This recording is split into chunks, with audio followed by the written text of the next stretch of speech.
Hello everyone, welcome to my YouTube channel class 6th NCERT Maths. Today I explain exercise 4.3 class 6th NCERT Maths basic geometry. Question first, बहुत ही ज़्यादा easy questions हैं। इससे पहले जो videos थी उसमें मैं आपको 4.2 और 4.1 एक्सप्लेन कर चुका हूँ, तो आज मैं आपको 4.3 एक्सप्लेन कर रहा हूँ। 4.3 के अंदर जो फर्स्ट क्वेश्चन है उस क्वेश्चन में क्या करना है, बहुत ही इजी क्वेश्चन है। तो क्वेश्चन सबसे पहले रीड करेंगे, name the angle in the given figure.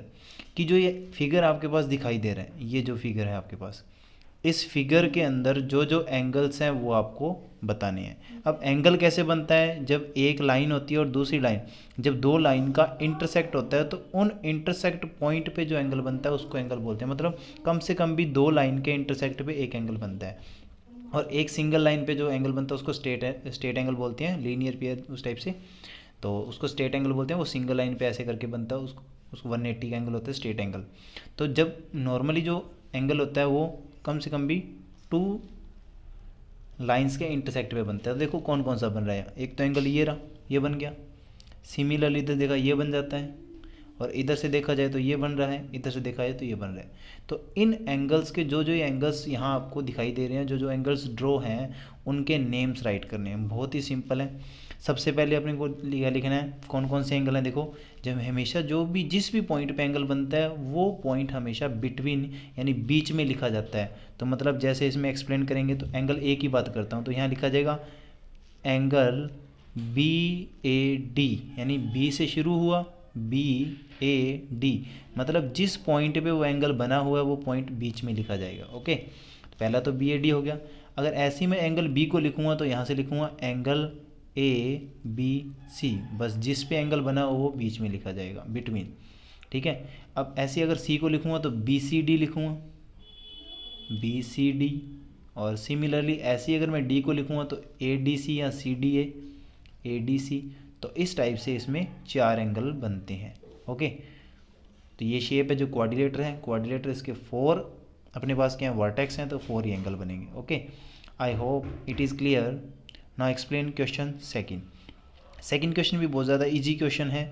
देखो सेकंड क्वेश्चन में क्या करना है, in the given diagram, diagram आपके पास ये गिवन है, इतना इतना ये डायग्राम गिवन है। अब इस डायग्राम के अंदर आपने क्या क्या चीज़ें बतानी है। नंबर एक, इसने बोला नेम द पॉइंट्स, जो जो पॉइंट्स हैं इनके अंदर उनके नेम बताने हैं, कौन कौन सी कंडीशंस है।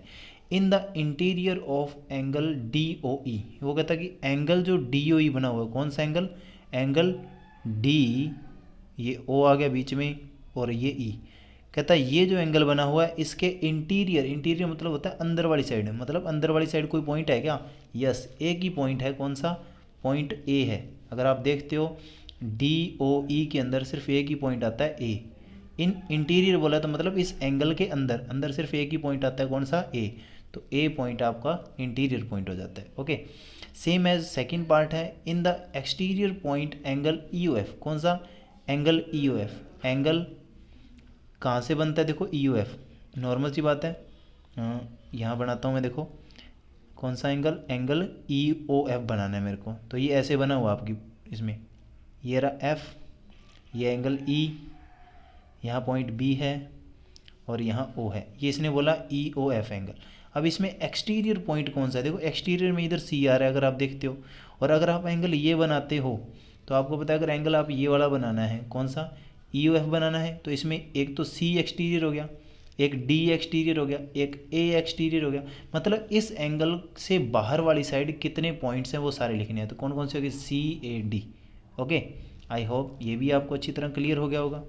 तो थर्ड जो पार्ट है इसका वो क्या है, point on angle E O F. वो कहता है जो एंगल ई ओ एफ है इसके ऊपर, ऑन ऑन का मतलब ऊपर, इसके ऊपर कोई पॉइंट है क्या, यस सिर्फ एक ही पॉइंट है, कौन सा, ये रहा। अगर आप ध्यान दे रहे हो तो सिर्फ एक ही पॉइंट है, कौन सा, जो बी पॉइंट है, वही एंगल ई ओ एफ के ऊपर है। ये रहा, हाँ देखो एंगल ई ओ एफ, इसी एंगल के ऊपर एक पॉइंट है, कौन सा, एक तो आप लिखोगे इधर पॉइंट कौन सा, एक एंगल तो आ गया, सॉरी एक तो पॉइंट कौन सा हो गया, सारे के सारे इसके ऊपर ही हैं। अगर मैं देखो आपको बना के बताता हूँ, तो अगर आप ऐसे एंगल बनाते हो, आपने बनाया ये पॉइंट आ गया ई, ठीक है, और ये आ गया मेरे पास बी, और ये आ जाता है ओ, और ये पॉइंट आ जाता है एफ। तो इसने बोला कि इस एंगल के ऊपर कौन कौन से पॉइंट्स हैं। अगर ये 1 पॉइंट बोलता फिर तो अपने इनमें से कोई भी एक लिख सकते थे, बट इसने बोला है पॉइंट ऑन एंगल दिस, अपने को जो एंगल दे दिया इसके ऊपर कौन कौन से पॉइंट हैं। देखो पॉइंट सारे ही हैं इसके ऊपर,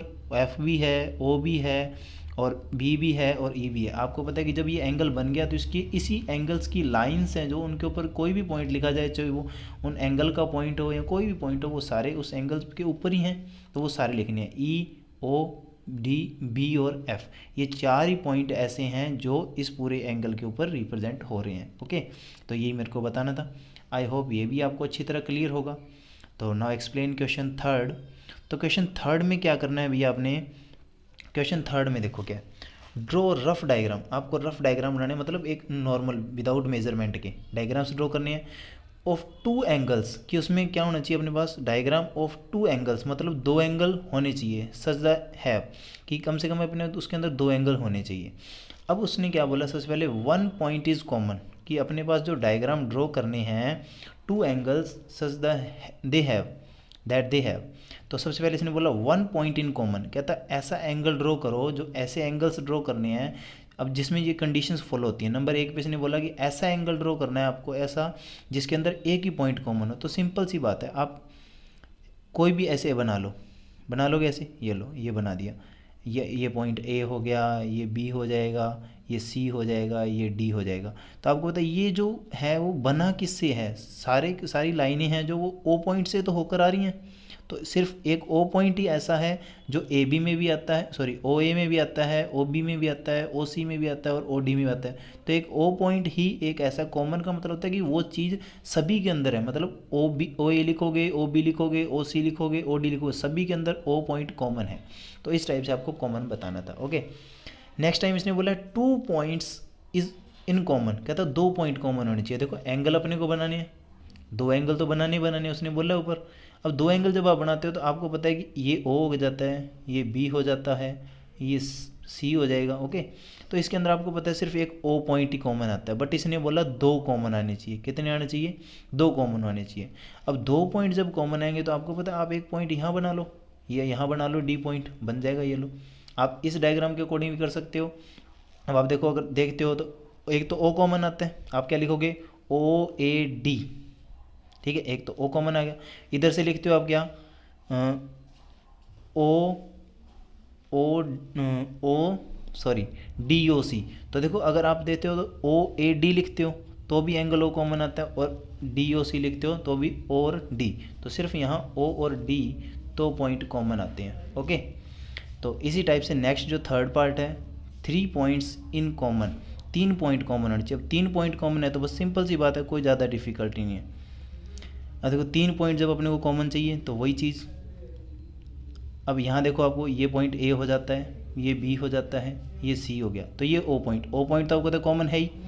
अब जब आपको तो ओ पॉइंट कॉमन है, अब देखो जब आप लिखोगे ओ, ये लिखोगे और इधर से लिखोगे तो एक तो ये ओ कॉमन आ गया, एक यहाँ लिख दिया मैंने, ये डी भी कॉमन आ गया।